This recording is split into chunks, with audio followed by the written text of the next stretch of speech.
The morning break room is a relaxed space with teak flooring, soft light, and an inviting spirit of communal living. Wish and I take seats across from each other in two of the comfortable leather chairs. A cluster of 4 chairs is set around each of the 3 small tables in the room. Hart flashes off to one side of the room where he collects an assortment of packages and tubes from what looks like a long filing cabinet. Ration bars and spirit water. These are designed to keep for millennia and are stored for emergencies. He drops his takings on the table between us. Wish snatches up the first packet, tearing into it with vigor and chomping down without really looking at the strange mash of ingredients. I pick up a bar, opening it more carefully and examining the mix of oat-like flakes and fruit-like nuggets. It feels strangely familiar, although, somehow, I know I've never actually eaten one before. My mouth and stomach react as if they already know I'll enjoy it. The mix of knowing blended with the lack of memories is disconcerting, so I bite cautiously. I'm instantly rewarded by a familiar taste that feels enhanced 1,000-fold. My taste buds light up, and I munch the rest of the bar swiftly, then delve around in the packets to try a few of the other assorted flavors. The tubes of spirit water are another oddity. The chrome cylinders are secure and waterproof, and the liquid inside has a thick, glutinous consistency, more like sloppy jelly than water. But it's refreshing, chilled, and tastes sweetly fresh as if drawn from crisp, icy springs. As Wish and I eat, Hart hovers impatiently and sighs. Sensing his frustration, I turn to him between mouthfuls and ask, "What can you tell us about the problems with the ship?" "There is a malfunction. I understand that, but what is the nature of it?" He sighs. "You would not understand." I raise an eyebrow. "You said I was created to complete a mission? Surely I've got some uses. You did intend to wake me up at some point, right?" He hovers another moment and then sighs heavily before crossing to sit in one of the 2 remaining chairs. Sit is an odd way to consider his posture given that he has no legs as such to sit with. His body hovers above the chair and tilts as if at rest, but is still at least 2 inches from the leather surface. A trail of blue from what must be hover jets seems to pool beneath him. Once settled, he continues, "Your role only becomes fundamental once we have returned to NAR. But surely a ship this size needs a crew." He tilts his head. "A crew is normally stipulated, and we had one.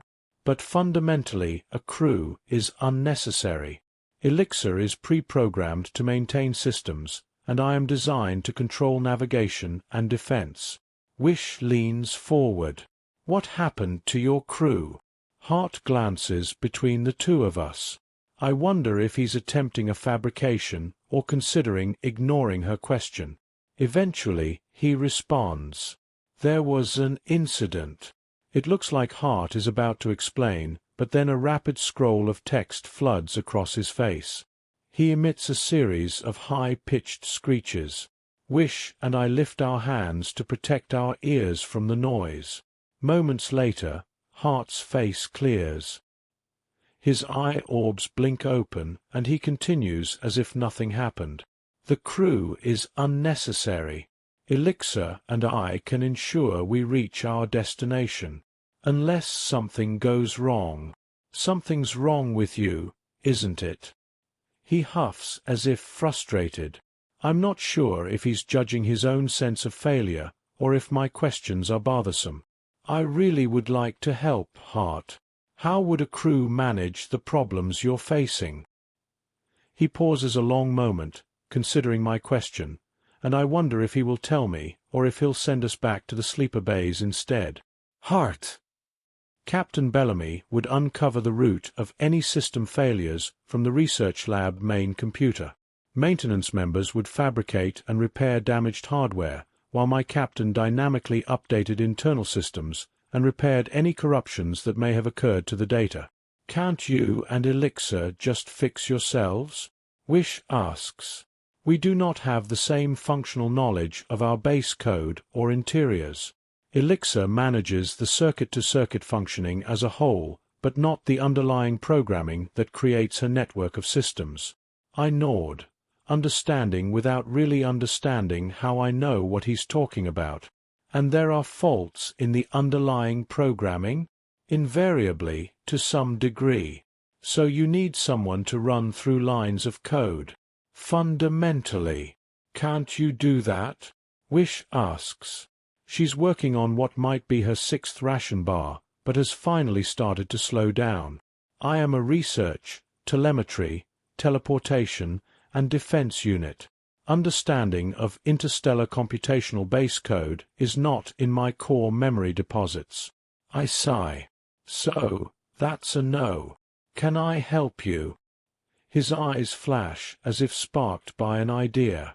You are November 1 Alpha 4, with a genetic memory of your primary DNA components. I thought we established that my name is Nia. He tilts his head, then nods once. Nia, you have the automatic nerve memories of your genetic material.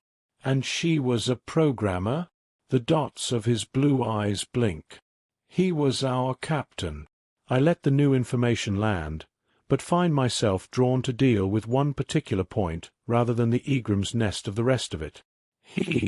But I'm a girl. There was a malfunction prior to the initiation of your cloning sequence. I bite my lip because I suddenly realize my whole life might be a mistake. What do you mean? Elixir and I were forced to implement some augmentations to your DNA structure during the cloning sequence. We no longer had an original source of genetic material, and the resource we used to fabricate your genetic structure was, he pauses, searching for the word, damaged. Damaged? How? Significant data corruption occurred during the bleep. Oh, excuse me. He lifts his hand to the screen where I imagine his mouth might be if he had more than flashing lights for a face. The dots of his eyes disappear behind a screen of text again. I catch the words data recovery and systems memory repair mode between his fingers, but most of it scrolls past before I can fully understand it. His eyes blink back into place, and the text disappears. It appears aspects of my historical records are unable to be accessed at this time. I grimace. Malfunction. The damage to our systems is, he pauses, extensive. Wish leans forward. But Nia can help you fix it, right? If she's a clone of the captain. The rapid nod of Hart's head is disconcerting in speed and intensity. He rises up over the chair, then darts across the room, turns and darts back. Yes, yes. Come? But I reach for a final sip and feel him practically bobbing with excitement beside me. Come? Nia? Come? I grab another unopened tube of spirit water as I push myself to my feet. Wish stands beside me as Hart darts back to the door. He zips out into the corridor, so I follow the trail of his blue stream. I glance back to see Wish gather up a stash of the rations and cylinders. If the slimline bodysuit she wears had pockets, I imagine she'd be stashing everything within them. Instead, she settles for as much as she can carry.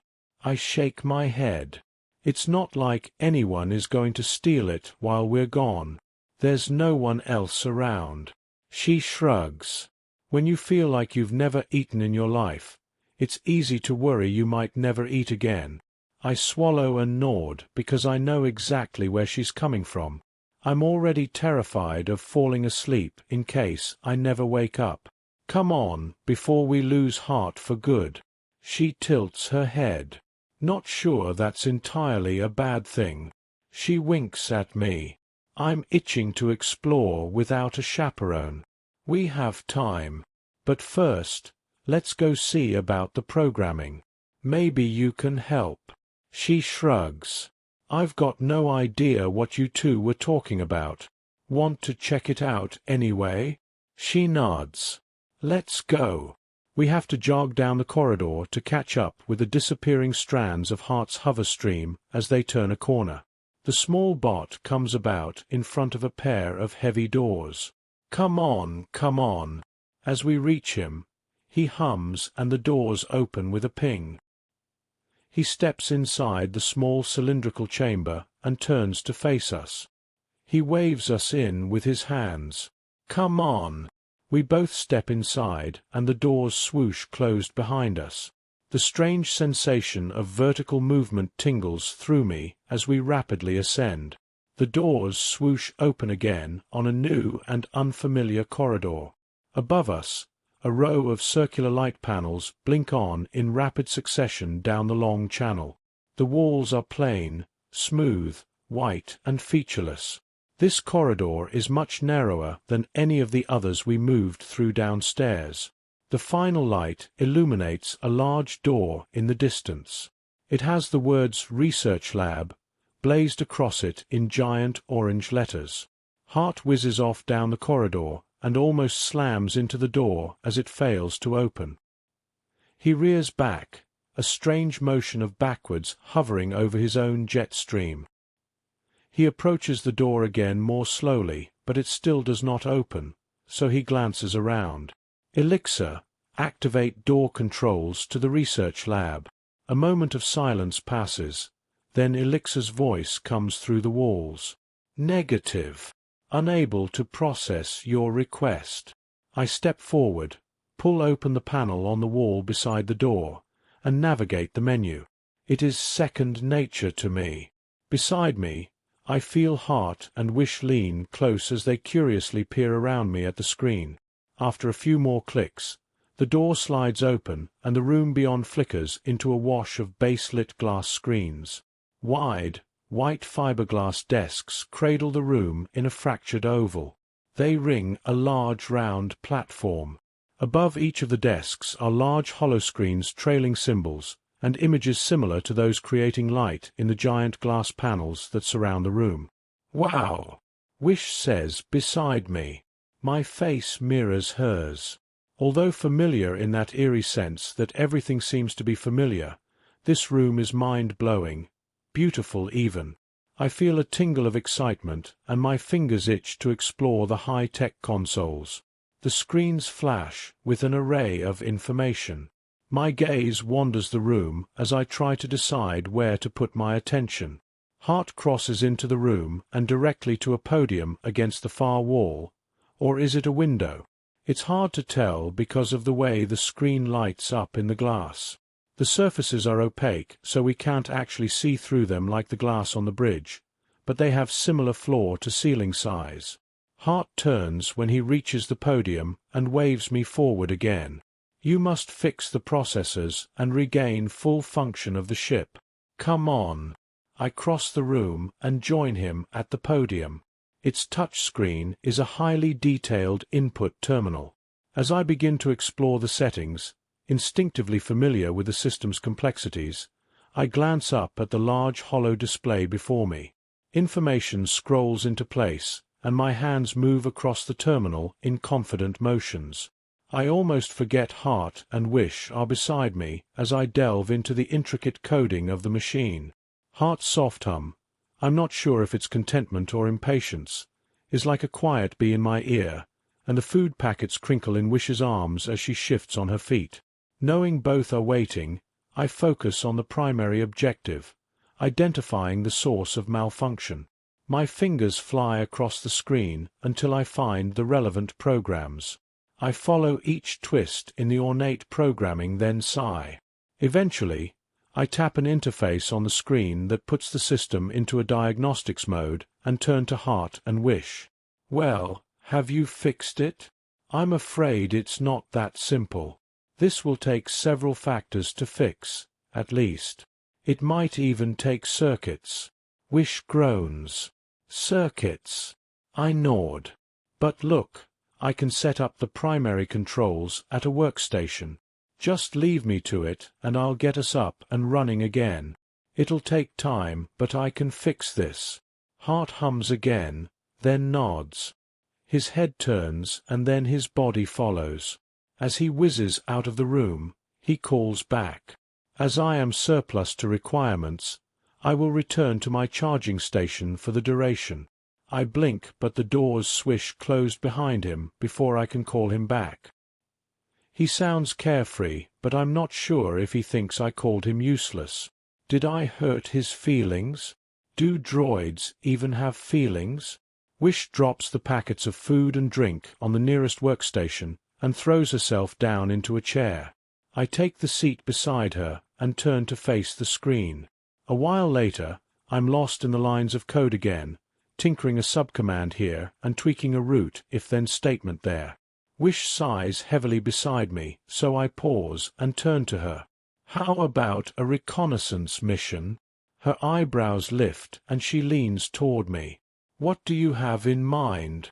Well, I'm stuck behind the interface here, but I need to know more about the ship and its layout.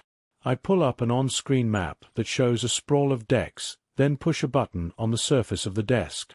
With a slight hiss, a small handheld tablet slides up from inside a compartment. I swipe the map across to the tablet, and it flicks from the large heads-up display to the small device.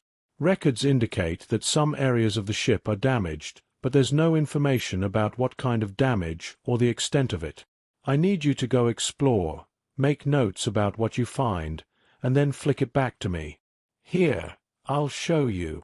I show Wish how to enter notes, records, and markers on the map, and then sync the data back to the main system's hub with an identity flag that will flash my terminal a notice. She nods, excited, and spends a few long deckers browsing the map before darting to the door. It swishes open as she approaches, and I sigh, suddenly realizing that a part of me had wondered if we might have been locked in. I'll be back soon. Stay safe. I call. She snaps a mock salute, clicks her heels together, and accompanies it with a cheeky wink. The door slides closed behind her. Alone in the lab, I glance around. I feel as if I've been left unsupervised in a giant playground. Almost giddy with excitement, I spin in my chair, taking in the whole expanse of the room. The lines of text on the screen of my workstation remind me of my primary purpose, so I turn back to the base code and continue tinkering through it. Occasionally, a bleep alerts me to an update from Wish. I respond to each of her discoveries as she explores every inch of the ship. As we work, a part of me wonders what Wish's genetic memories make familiar for her. We clearly have different instinctive interests. How can we be clones if we aren't identical?